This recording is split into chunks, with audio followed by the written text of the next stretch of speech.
Looming deadlines are putting pressure on farmers trying to weigh new commodity support programs included in the latest Farm Bill. And experts say the new guidelines, including significant departures from direct payments of recent years, can be challenging to understand. We're hearing that some farmers are signing up, some are still confused about the process. There's a lot of meetings going on. At one meeting in Eldora, Iowa in January, experts spent 2 hours outlining the best way to compare the various commodity programs. Despite praising presenters for walking them through the complex maze of information, some farmers are still less than confident with their decisions. The bottom line is this Farm Bill has a lot of new acronyms. It's got a lot of new definitions. And so when we first started after the harvest season, guys just coming in off the combine, coming in out of the field, they hadn't any time to prep. So it was all new stuff, and basically they walked away stunned. Crop producers, however, are learning new acronyms which, for them, represent the most important portions of the 950-page Farm Bill: PLC, ARC County, and ARC Individual. I've got my own thoughts on what they may stand for, but I better not share them on TV. Sure, agricultural risk coverage or something is the first one, and at the county level and individual level and PLC, price loss coverage, is that pretty close? When producers select price loss coverage, agricultural risk coverage county, or agricultural risk coverage individual, they're making a 5-year commitment. Between the reality that they are committed to their choice until 2018 and the fact that they are no longer guaranteed an automatic payment, the stakes are high.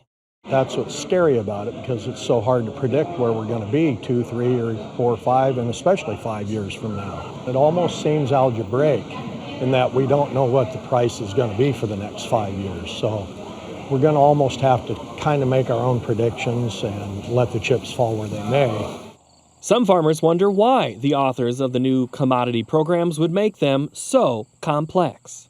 I'd like to know who they are. Be interesting to just see what their thoughts are as they set this up, to see if they know anything about agriculture or farming themselves, or if they're just know a lot about economics. It'd be hard to make it more complex.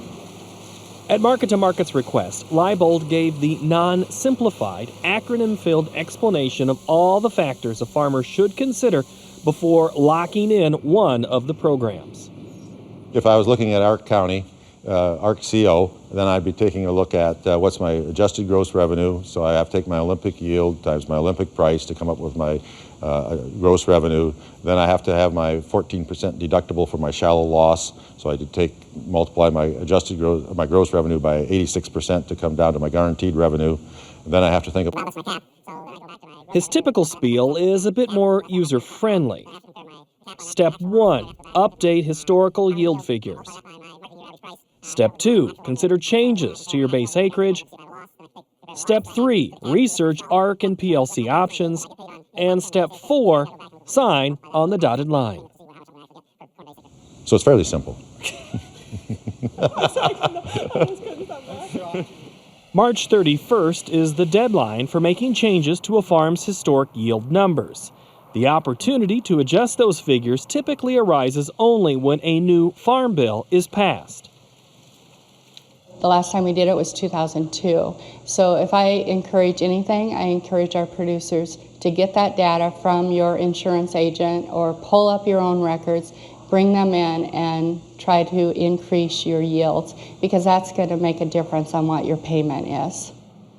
Those who fail to make adjustments by March 31st will see their historical yield averages remain at levels established in the past. The other important deadline remains March 31st, when those with covered commodities should select one of the 3 programs. Otherwise, PLC is the automatic default. All the options require farmers to estimate future price trends.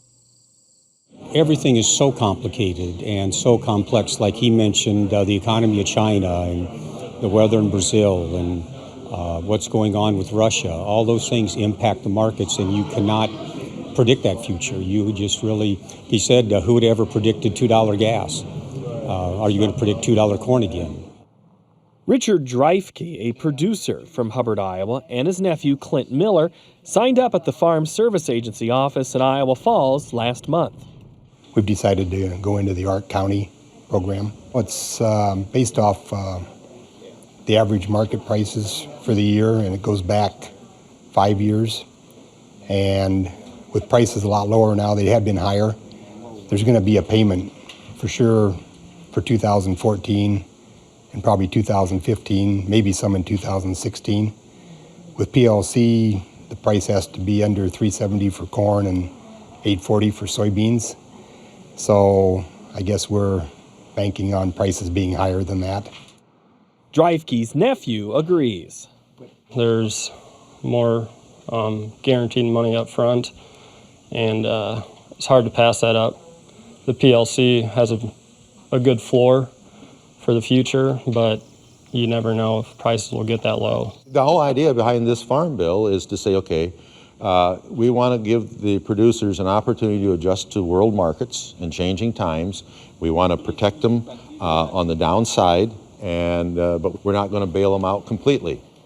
Leibold suggests that producers, regardless of region or commodity, enter their own data into online calculators, such as those provided by Texas A&M or the University of Illinois, before selecting a program. Experts say farmers also should consider crop insurance carefully in light of the new programs. With this farm program not having a guaranteed payment, I think it is shifting to promoting insurance and letting the producers know that there's no payment that's guaranteed. So you are going to want to insure your crop outside of FSA to make sure that you're covered in all areas. Most producers acknowledge that, despite the headaches, tax-funded support during tough times is something they cannot afford to lose. It provides a safety net no matter which you choose for the farmer, and it's a necessity, I think, in today's times with as many dollars as we've got invested in a year's crop. Many producers also are sensitive to the public perception that farmers are over-subsidized, and they understand why a different approach to government support is being tested. I'm a taxpayer too, so why did I get why do I get a farm bill subsidy or payment when we had $7 corn? That's ridiculous.